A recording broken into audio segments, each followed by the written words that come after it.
Hello everyone and welcome back to my YouTube channel. In this video we are going to be talking about this book, The 40 Rules of Love.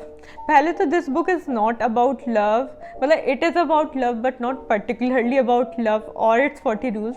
You know, just to be clear, कभी आप इस book को कुछ और समझ लो, कोई relationship guide नहीं है ये book. It's a fiction novel by Elif Shafak.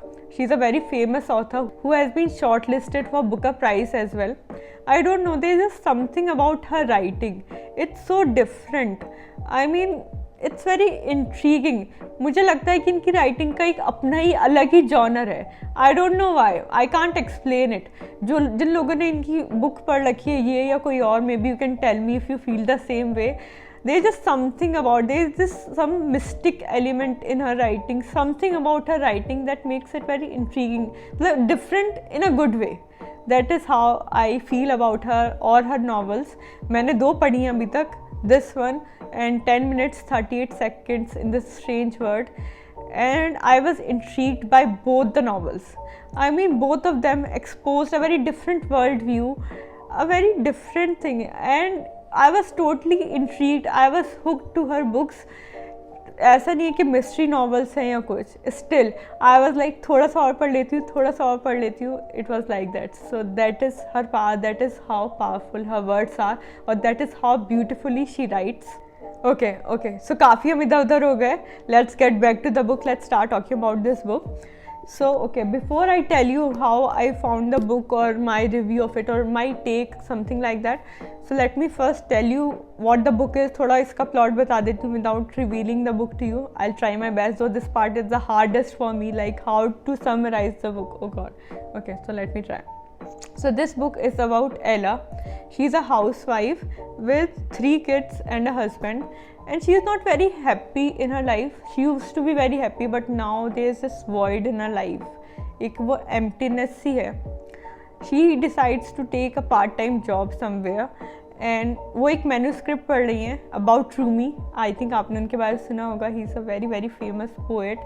Rumi, शाम्स तब्रीज़ी, और उनके 40 rules of love के ऊपर है ये book. 40 rules of love and life.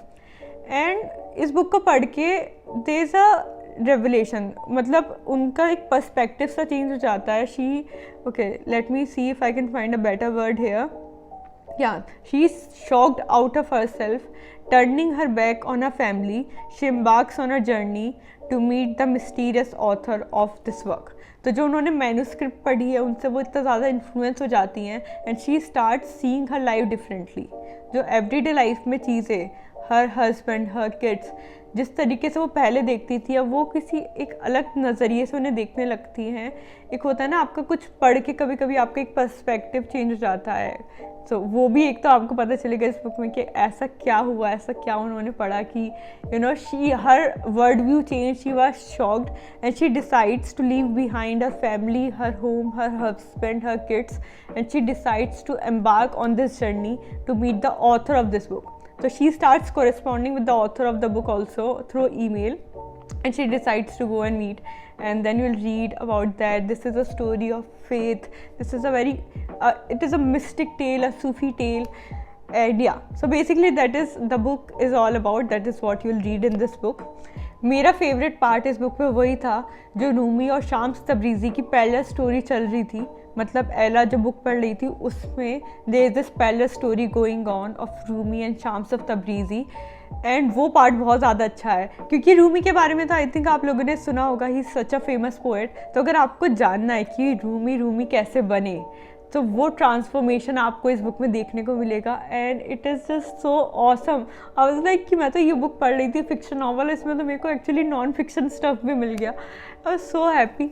And जो शाम्स तब्रीज़ी है उन्होंने ही इस बुक में फिर ये 40 रूल्स ऑफ लव, जो इसका टाइटल भी है, तो he has stated those 40 rules of love life. And ऐसा नहीं कहूँगी कि मुझे सारे के सारे रूल्स बहुत अच्छे लगे या सारे के सारे से आई एग्री, बट कुछ like some of them were bang on. और ऐसा नहीं है कि वो सारे rules they were just on love, no.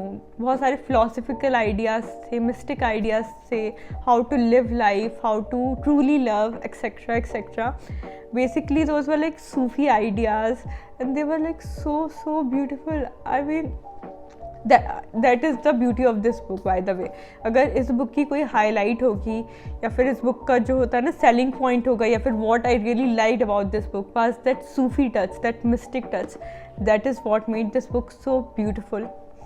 सो जैसे मैंने ये बुक पढ़ी और मैं इंस्टाग्राम के लिए इस बुक का रिव्यू लिख रही थी.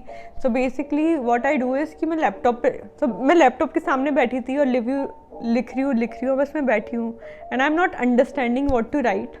तो बेसिकली मतलब मैं पहले लैपटॉप पे लिखती हूँ review and then I put it on Instagram. So I am just sitting there because I can not make up my mind whether I like this book और नॉट. एंड यू नो अगर आप लिख रहे हो तो ऐसा नहीं है कि you should have a clear idea what you are going to write, but एक जनरल डायरेक्शन तो पता होनी चाहिए ना कि अच्छा यू लाइक द बुक और you do not like the book, otherwise आप क्या लिखोगे. But it was like that I was not able to put a label on it because not everything is black or white, there is that gray area as well. And then I realized like why am I forcing myself to put it in a category. मैं खुद को ही क्यों pressurise कर रही हूँ. अगर if it is not clear to me, if I do not have a clear idea कि if I cannot clearly say that I like the book or disliked it, so I should not say that. I should go with honesty because you know honesty is the best policy.